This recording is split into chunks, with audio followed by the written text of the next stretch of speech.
All right. Well, welcome to the 1776 Syndicate. It is June 28th.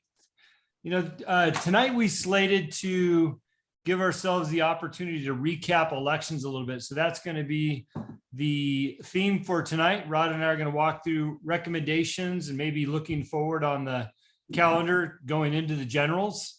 And just as maintenance goes, these calls are recorded. So we ask that you don't. You can find them on the back end of the syndicate under the resources tab. And hopefully you'll have the time to go back and look through some of our older videos. We've had some incredible guests.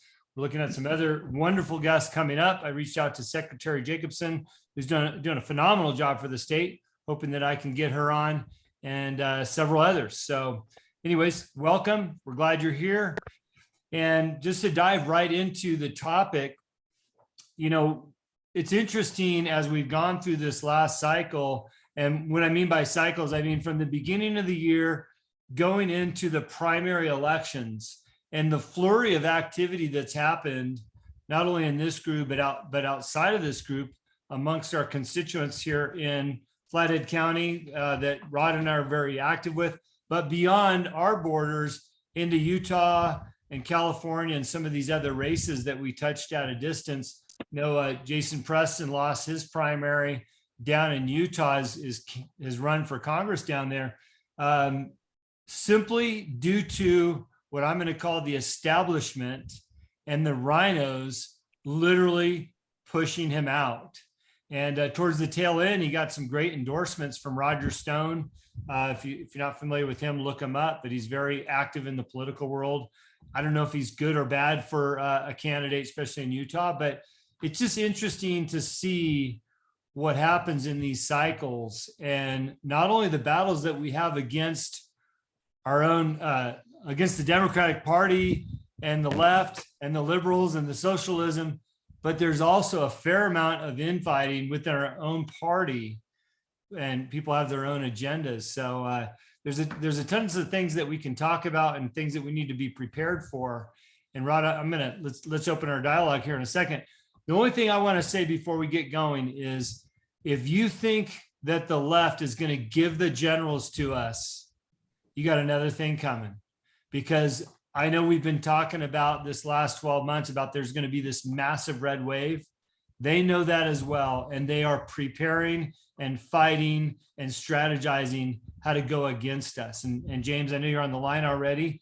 This is going to be a battle, and we need to be prepared for that. We need to be prepared now. We've won our primaries. You're the candidate, and it's time to go for it and really be ready for war. So, Rod, you want to weigh in for a minute? We'll start opening up some dialogue back and forth, and then we'll take some questions as they come. Yeah, interesting enough, Jim, I talked to a gentleman today that was unsuccessful in his bid for county commissioner. And it's interesting because there's a lot that can be learned from people who weren't successful. And we had a brief conversation about that, and he jumped on a couple of our calls. We had invited people on. He hadn't become a member of the syndicate, but had he, I think it would have changed footing a little bit. But it was a four-way race, and it was dominated by a rhino supported person. So that was, he got a lot of the Republican vote, and he got an awful lot of Democrats, a lot of Democrats. And the learning curve on this is that there were four people in that race, and there were the people that got supported. A lot of that support was not the candidate, and granted, she was an incumbent, and anymore that's almost an albatross around your neck. It used to be, like an automatic 20-point advantage, and not so much anymore. So the strategy, we talked briefly. I said, number one, Brian, you didn't get in early enough. You needed to be thinking about this a lot further ahead. And then you need to get aggressive right away and charge forward and never lose steam. Because he started late, he had more ground to make up. And he was a newcomer and really a newcomer. And so he's not done. The neat thing is a seed has been planted, and now he sees what's necessary and what he's going to have to do to change course. But he didn't come in with a strategy. He just came in with a desire. And that wasn't enough. Desire and prayer power is not going to win an election. I mean, I suppose it could if the divine worked in here, but God's letting us fight our own battles out here. And for whatever his reasons are, I'll leave that up to him. But we all have an obligation to be the best stewards of our time and our resources, and that includes our strategies. Looking at that, number one, it was get started early, get donations and fundraise, and don't stop. Even till the last minute, don't stop, because you never know if it's one radio announcement that gets 10 more people out to vote on 2 days before the election.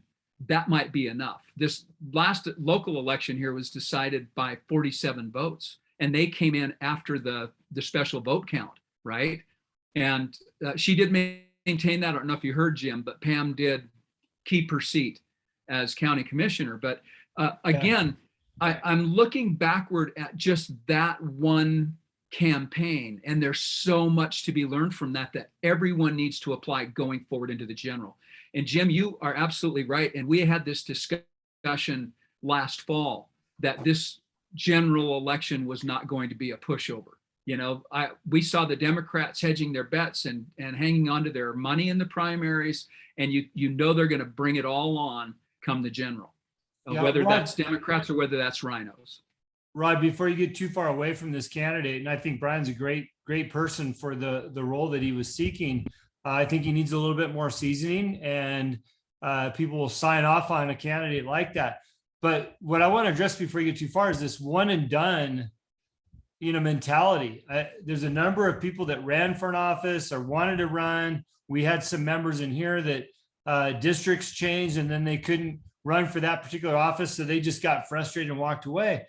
We're in a state across this country where we all need to fight for the future and what's happened in these elections. And if you're only one and done, maybe you're not the right person for the job. And I really do consider that statement, because we need as much help as we can get.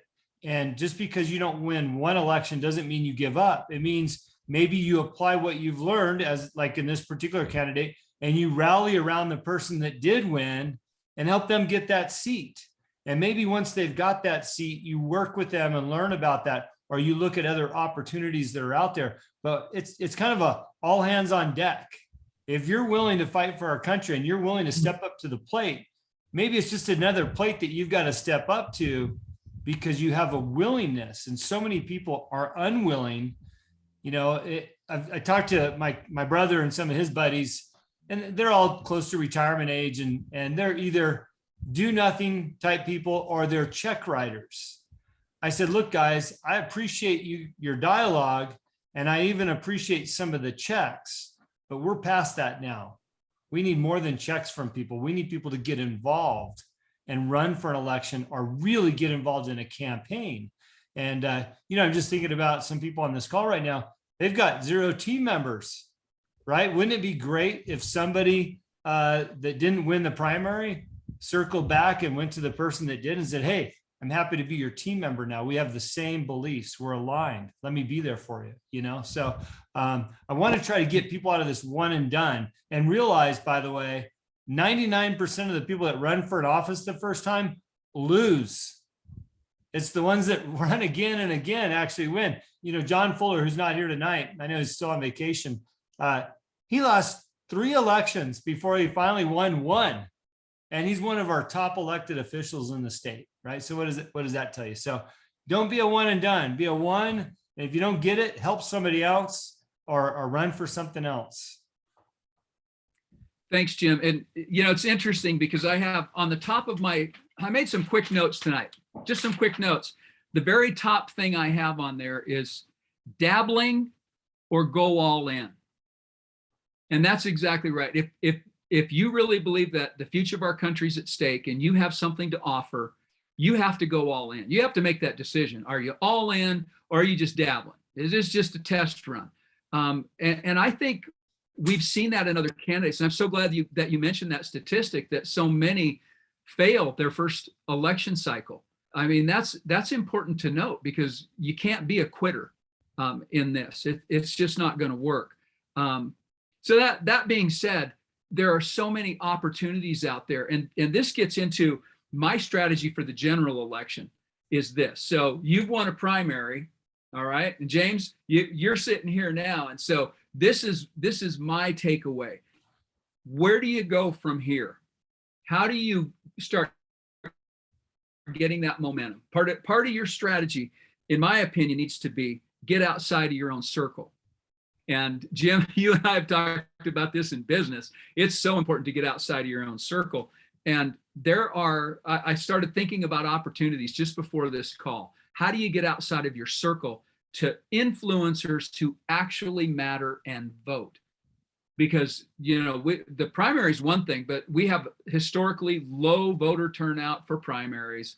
And don't ask me why, but even the general election, we as Republicans don't get enough vote out. That's on us. And that's on the state party. That's on the national party. They need to fix that, but we have a responsibility to fix it in our own circles. And this is what I have come up with. My strategy is starting to research and then go to all the different board meetings, everything that you can to start learning more, but you're going to build alliances with a whole new group of people. And all you have to do is look at their last couple of agendas, see what they've been dealing with, what's going on, show up to their next board meeting, listen in, and offer public comment.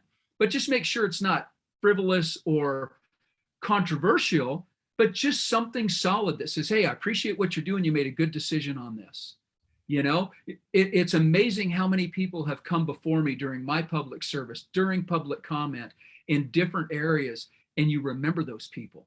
You remember the naggers, and you remember the ones that just come in and have something intelligent to say or support. And a lot of those board people have been appointed and get on those boards because they're volunteering from the left. You can win their support.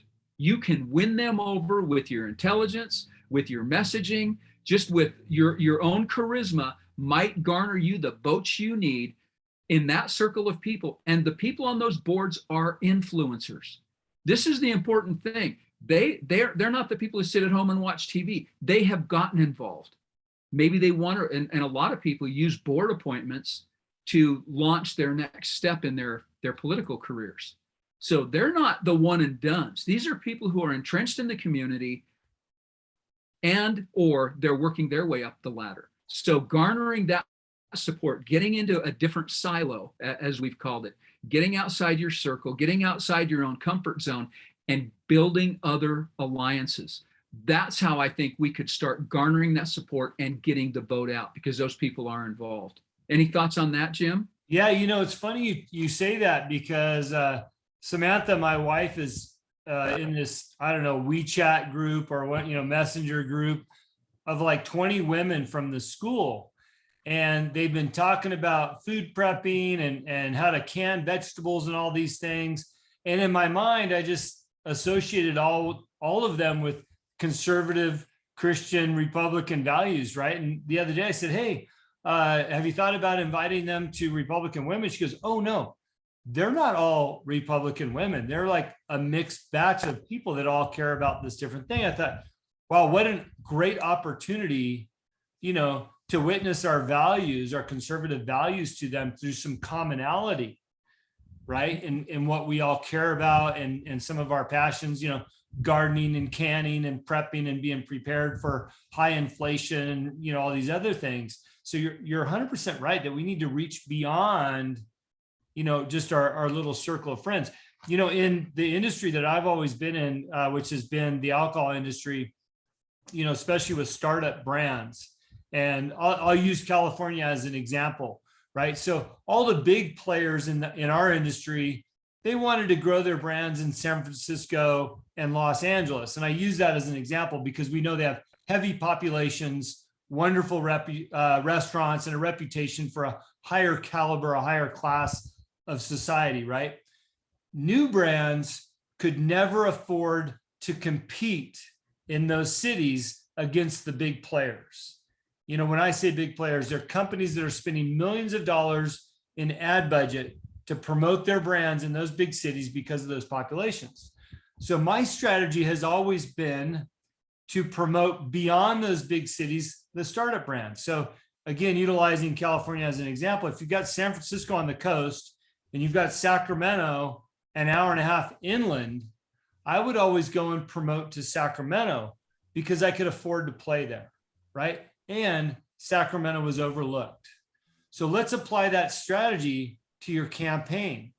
All right. So let's just say your main target is Billings, right? But there's some ancillary areas outside of Billings. You might not be able to compete against the Democrats right smack downtown Billings against that group of people, but you might be able to compete on the peripheral of Billings and get more attention there, because like Rod was talking about with Brian, the commissioner race, that was won by like 47 votes. Mm-hmm. You know, if you can go outside those city limits or find those pockets of areas where these big campaigns aren't happening at, you could pick up votes left and right, especially if your message is resonating with those people in that area, right? So again, it's getting out of your own silo or getting out of the silo that your competitors are in and look for the breadcrumbs outside of that and picking up the votes there, right? And so like Flathead, I know the area pretty good.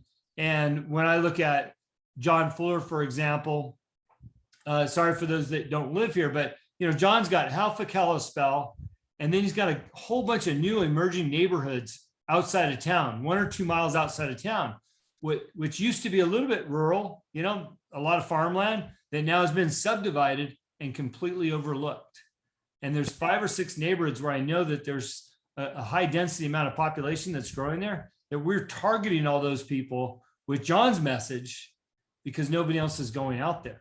Right. So it's all about picking up the breadcrumbs and getting out the silos. So that's my 2 cents on that. Yeah. And I liken politics to business too. And you know me, my philosophy is 3 nickels is better than a dime, you know, and so the obvious is overlooked. And I actually read recently where somebody had come out with a 3rd-pound burger after McDonald's did the 1/4 pounder. Somebody had come out with a 3rd-pound burger and it flopped because people thought it was smaller than a 1/4 pound burger. You know, 3's less than 4, right? And I mean, it's that misconception. So you're absolutely right, targeting those outside areas. And I'm not sure what your district is. I've not looked at your district, James, but I assume it's not just Bozeman. You must have Belgrade and Amsterdam and Manhattan. You don't have any of those? I got to unmute you there. Okay, hang on a sec, James. Sorry, I'm dragging him in. Can you hear me now? Yeah. Yes, I can. Are you just in Bozeman itself? Yeah, Rod. I'm basically northwest Bozeman, so it's a very condensed, probably a 3 square mile. I think it's the most populated district in the state, but don't quote me on that. So I heard someone say that, but so it's basically, I don't know if you know Bozeman at all. It's basically Yes. everything west of basically 7th out to basically Gooch Hill, and it goes from Durston kind of north to Valley Center. So it's pretty small area, Condensed. which All I think is, you know, maybe I think that's a good thing because it gives me a very small area to focus on, and Sure. so but yeah. And do you know where people hang out there? Like, what do you mean, like bars and stuff, or? Yes, bars, golf courses. Where are the people on all parts of that economic scale? Where do they go? Where do they go? What are they doing?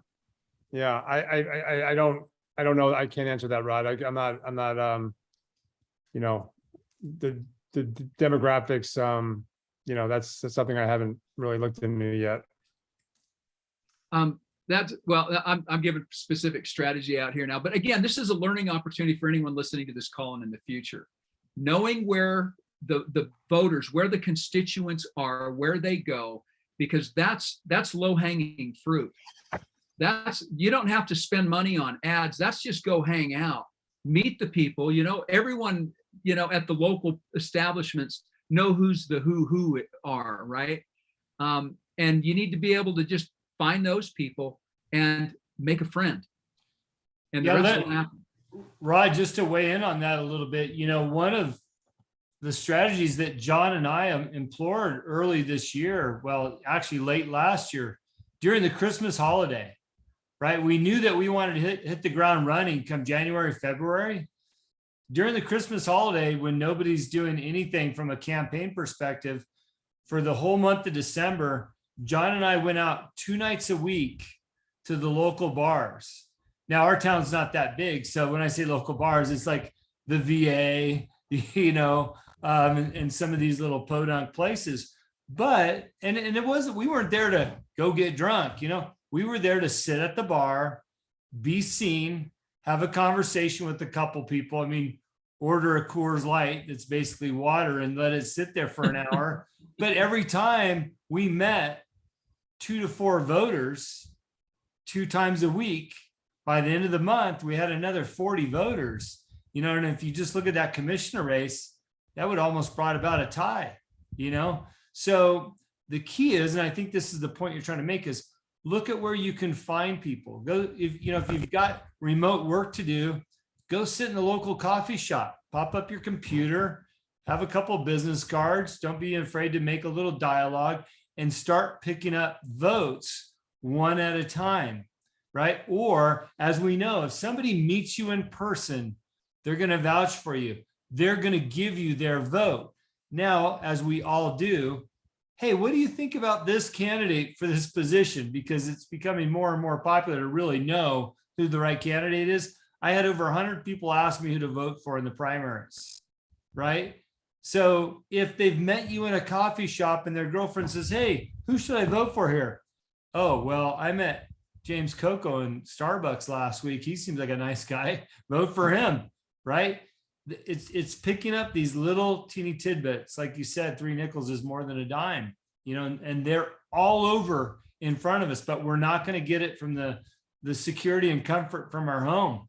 We got to get out and be in the public. So good point to make there, Rod. Thanks. The other thing, it's so economical to do it that way.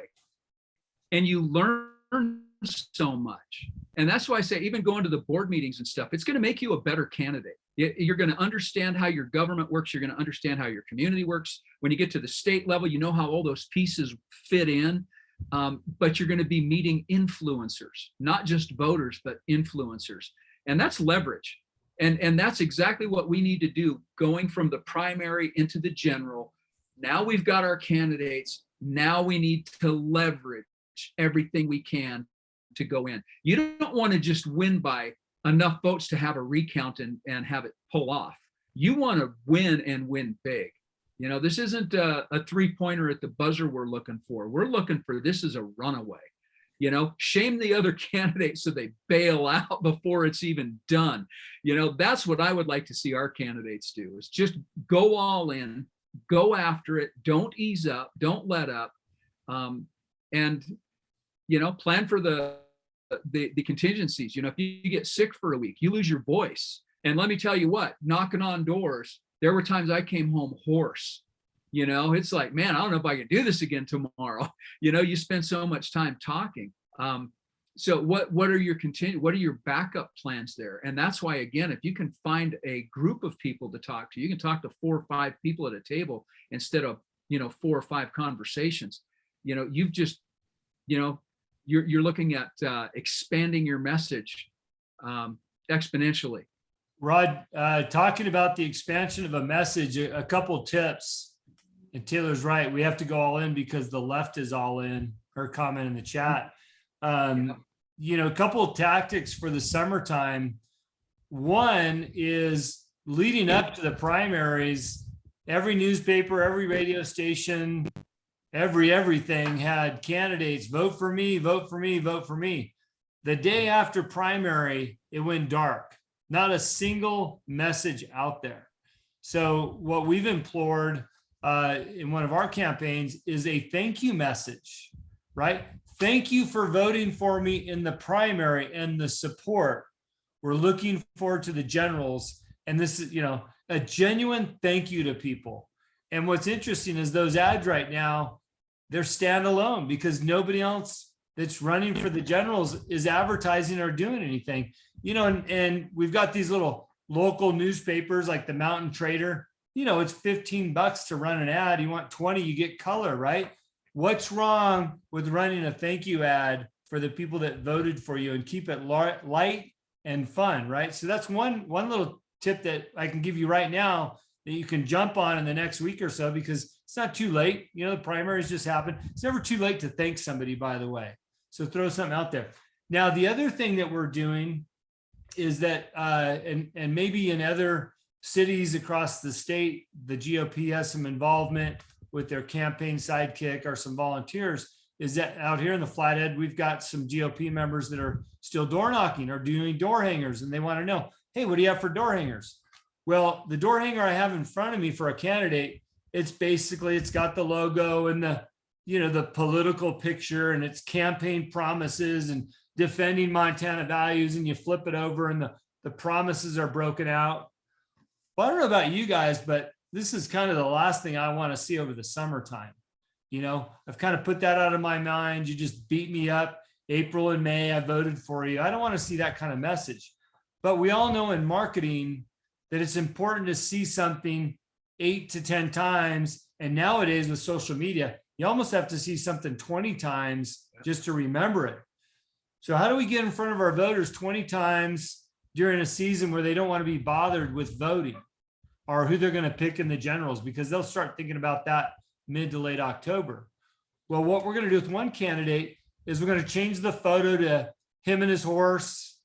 And it's going to be more of a message of what a wonderful place we live in, Montana. I hope you're enjoying your public land use. I hope you're enjoying the lakes. I hope you're planning on hunting when season comes back around. Are you practicing your bow?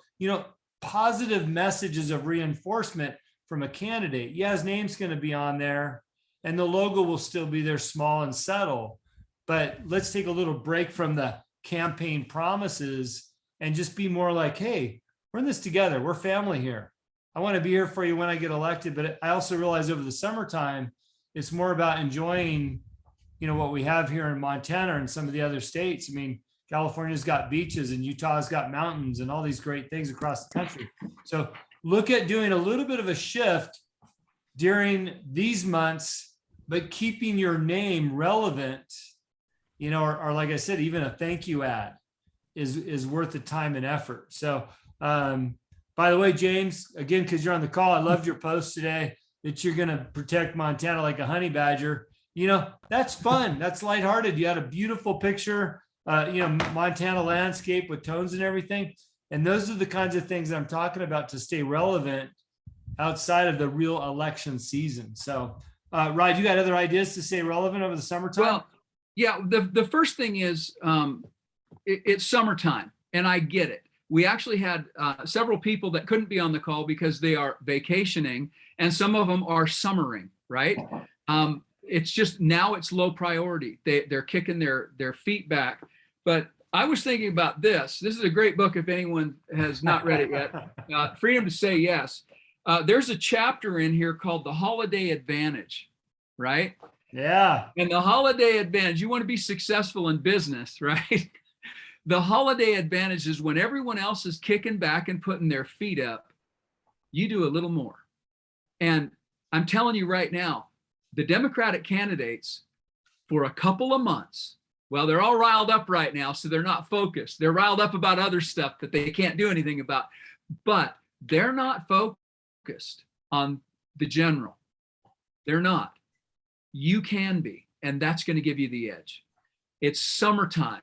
This is, they say we've got 8 months of winter in Montana and 4 months of company, and that's summer. Okay, we're there. I get it, but it's no reason to stop. I mean, you can take your breaks, but you also have 15 hours of daylight now or something like that. So I get up at 4:30 in the morning and start my day, and you can go until 10. So make the most out of your day. Summer, take your breaks, do what you want to do. But I'm telling you, if you want to get serious about the campaigning, you need to stay in the game. And that's good business advice. That's good life advice. And that is definitely good campaign advice. And James, I saw your hand up again, or were you just waving? No, I was just gonna, am I off mute? Yeah. Yeah. Yes, we can hear you.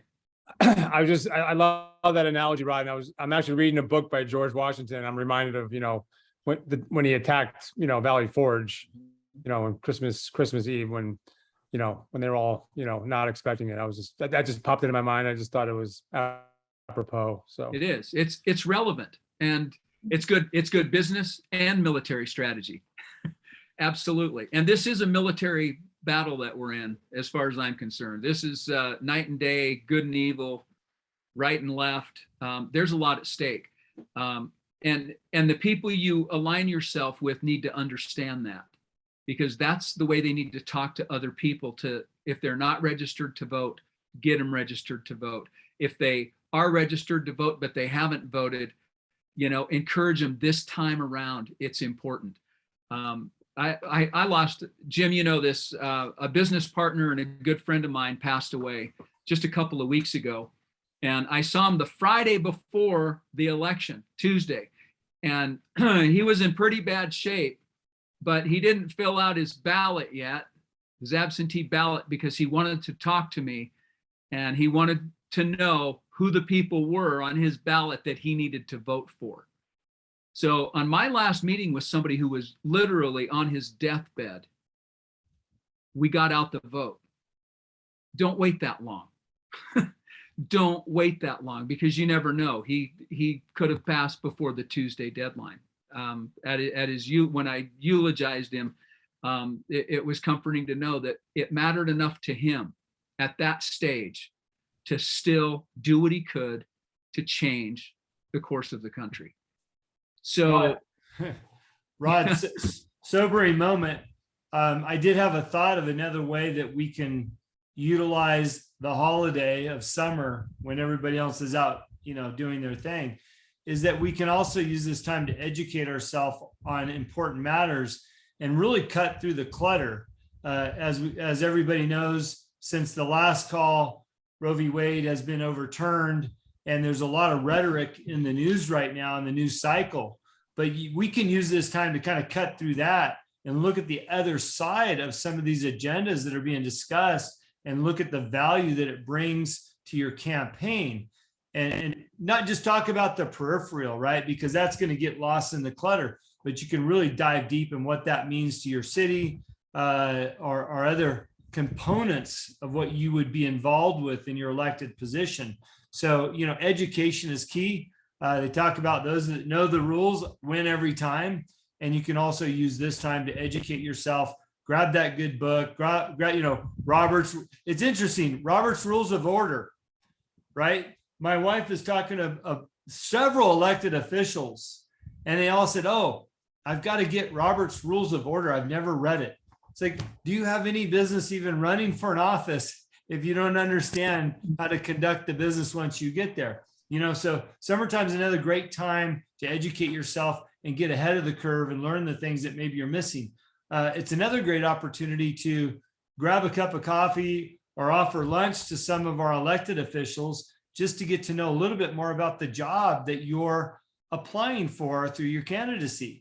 Maybe spend some time with that elected official and find out what it's really like. Because by the time you get to the general's hot and heavy, and maybe there's some debates that you're involved with, or you're even just debating at a front doorstep, if you've got some insights and the ability to say, well, I spoke to so-and-so over the summer, you've already won that battle if the other person has not, right? So there's a ton of things that you can do right now in what would normally be 2 slow months for people as it relates to the generals. Jim, I'm going to take this opportunity to do a plug for 1776 Syndicate too. And by the way, you would think, here's my little handwritten notes for tonight. And what I have on here is get information, knowledge, be informed on the issues. Right. So we're on the same track here, which is good to know. But with the whole Roe v. Wade thing, I feel so empowered with that because of having Rob Natelson on the 1776 Syndicate. And James, Give me a nod. Did you listen to the Rob Natelson video? Did you listen to it live or on the back end of the syndicate? No, you need to. Okay, it's there. It's Rob Natelson, and if the premier constitutional, there you go, the premier constitutional expert in the country, giving our syndicate members the rundown on Roe v. Wade and why it had to be ruled the way it was constitutionally. Get out of your mind. Was it right? Was it wrong? It's all about the Constitution here. And that's we're a country, a rule of law and order, Robert's rule of order, right? We have to follow the rules, and the rules were not followed with Roe v. Wade, and this corrected that. So people need to understand this, this whole issue. When you understand, really get it from a political, constitutional, legal perspective, you will be the one with the power. Knowledge is power. And you will have the advantage in that. You can defuse a situation, take it away from the emotional level, and get it right back on track. And then you're the better person. That's in Carnegie, That's a huge point about defusing the situation, right? Because you're going to show up at a doorstep and they're going to go, oh, you're a Republican? You took away our rights. Roe v. Wade was overturned. You can completely diffuse that by understanding the Constitution and why it was important, especially after listening to Natelson, why it was important for that to be overturned, because constitutionally it was wrong, right? And all of a sudden, instead of talking about abortion, you're talking about the Constitution and bringing the rights back to the states and the power of the people in the state, right? And next thing you know, you're not talking about whether you're for or against abortion, you're for the Constitution. And that should turn into a positive. So, again, knowledge is king. But Rod, that's a really good point, especially as it relates to that topic, come generals. Right. And we've had so many. I'm looking through our list of guest speakers just in the last 6 months. And there is so much knowledge that was put out, in 20-minute blocks of time, from candidates to former candidates to board members, people who have marched with Black Lives Matter.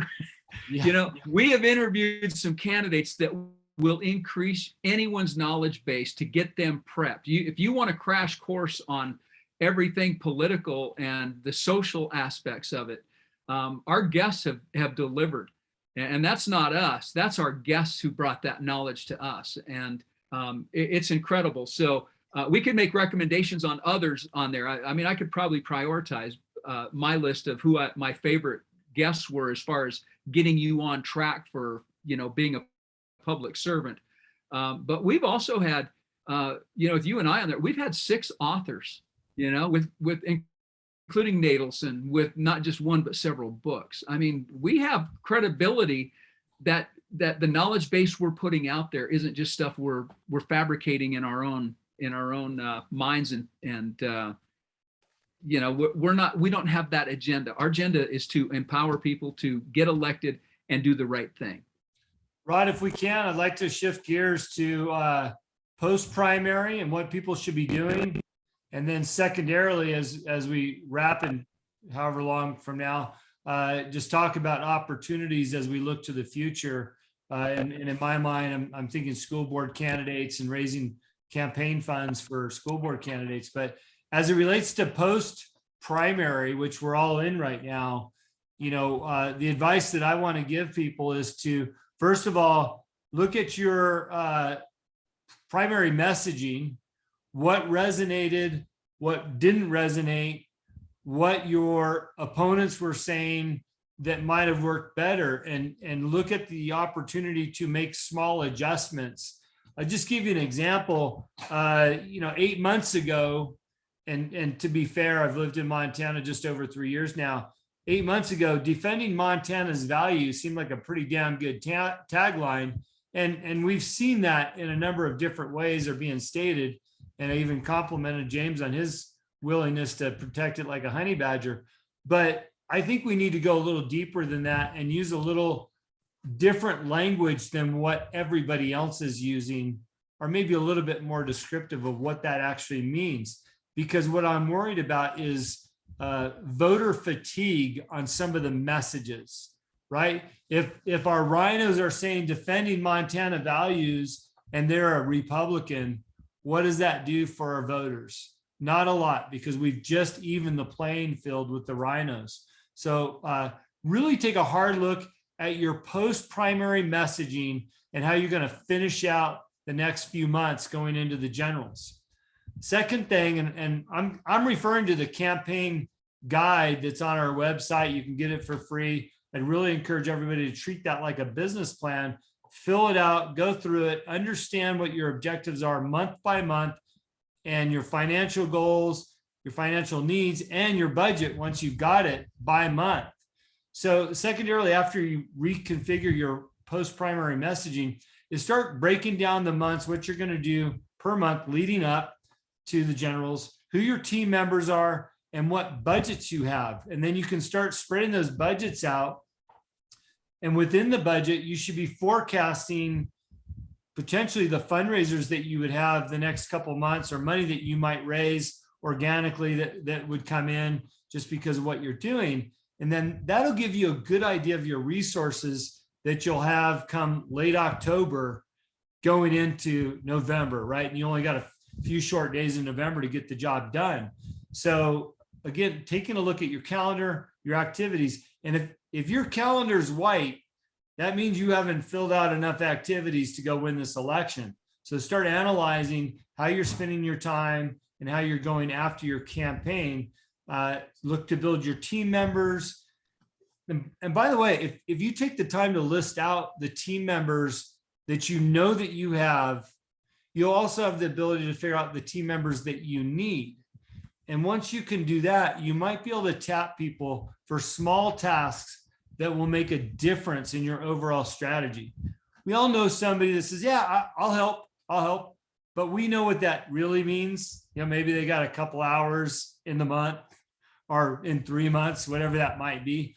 But even those 3 hours in 2 months will make a difference in your campaign if you're selective with those hours, right? And you know exactly what you need. As an example, if somebody says, look, honestly, I've got 2 hours to give you in the entire month of September. We're traveling, whatever. Okay, I'll take those 2 hours. This is what I need. Can you make 20 phone calls in those 2 hours to potential candidates? Or can you hand out one neighborhood worth of flyers? And I got to count on you to do that.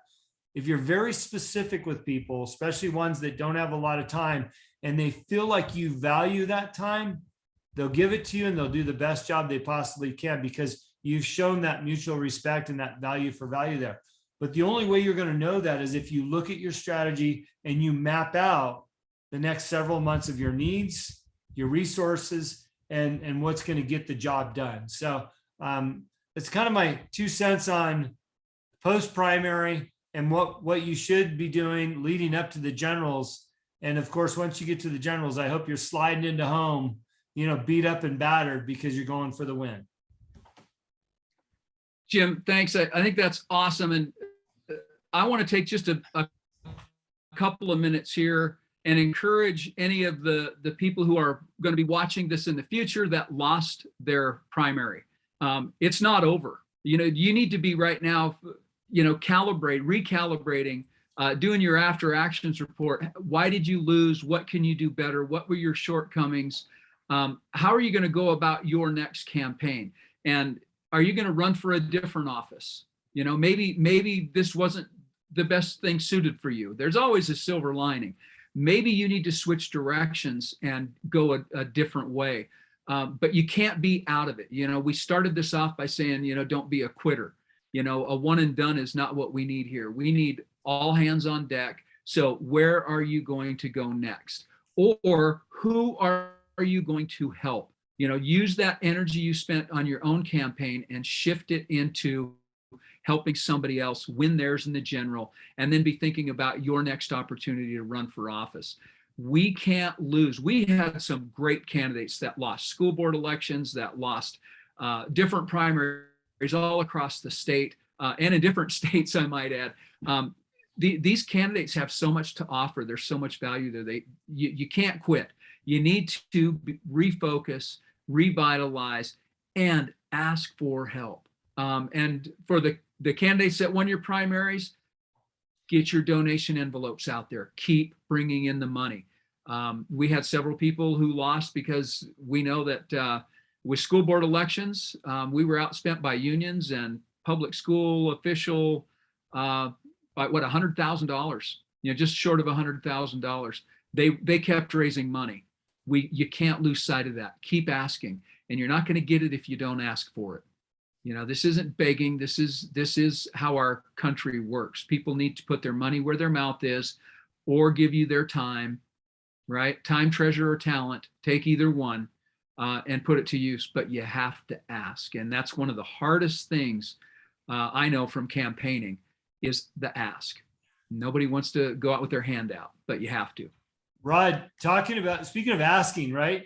The number one mistake that candidates make in an election, and we made this with John Fuller, and we talked about it, they forget to ask for the vote.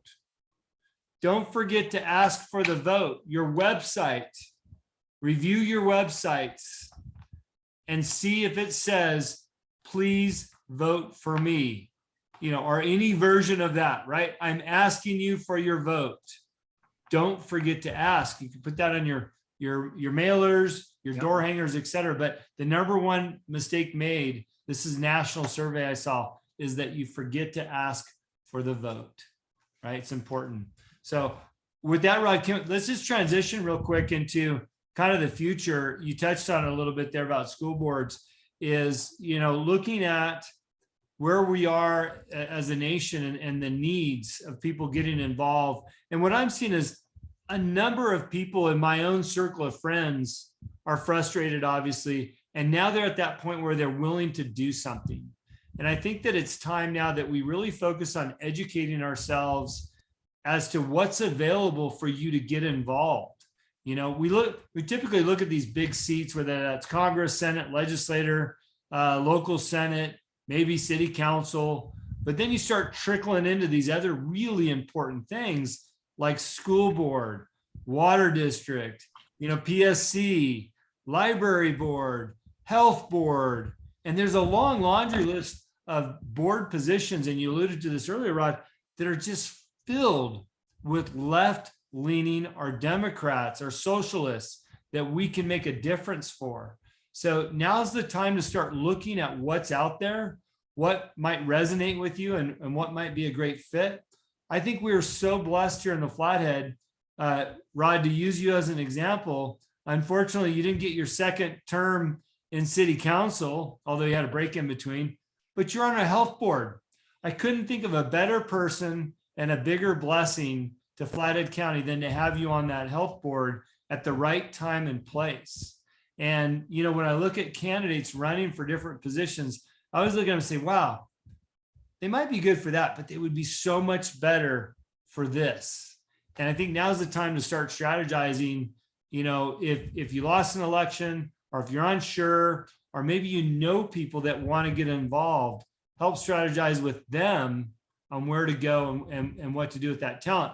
Right now, our goal with 1776 Syndicate is to work with the Liberty or Lose PAC, which I started a year ago, to raise $100,000 to go specifically to school board positions in Montana and across the country where the needs arise to fight back against those unions, right? We were outspit and outgunned because the unions mobilized against school board candidates. So we're already thinking about 2023 and the school board elections that, at least in Montana, happen in May. In other states, they've got different cycles, but it's important to start strategizing now for the future, right? And if you're going for a general, start building your roster of people around you and finding school board candidates or water district candidates, people that can help and be a part of your network in your own areas. By the way, they're voters too, and they'll help you run your own races. So, right, I'm gonna leave it at that. That'll be my closing statements here. Now that we're at my closing statement is really quick.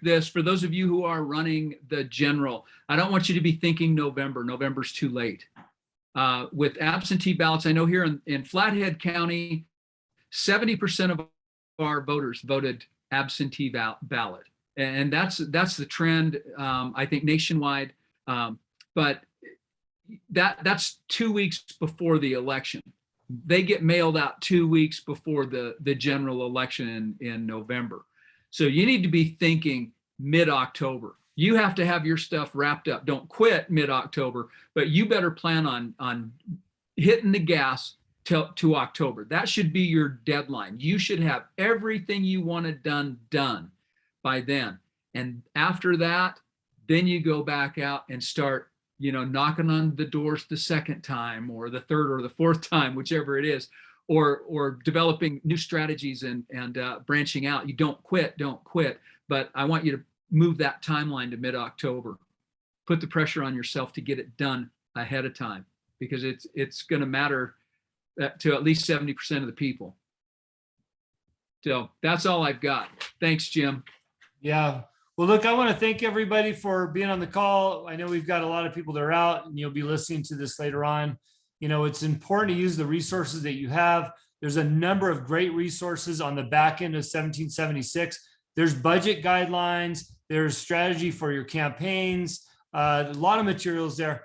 And if you're looking to extend your network, we have 91 people that are involved in this group the last 6 months. There's an opportunity for introductions. If you're running for office and you want to meet somebody that's in that office already, reach out to us. We'll do our best to connect you and give you some insights.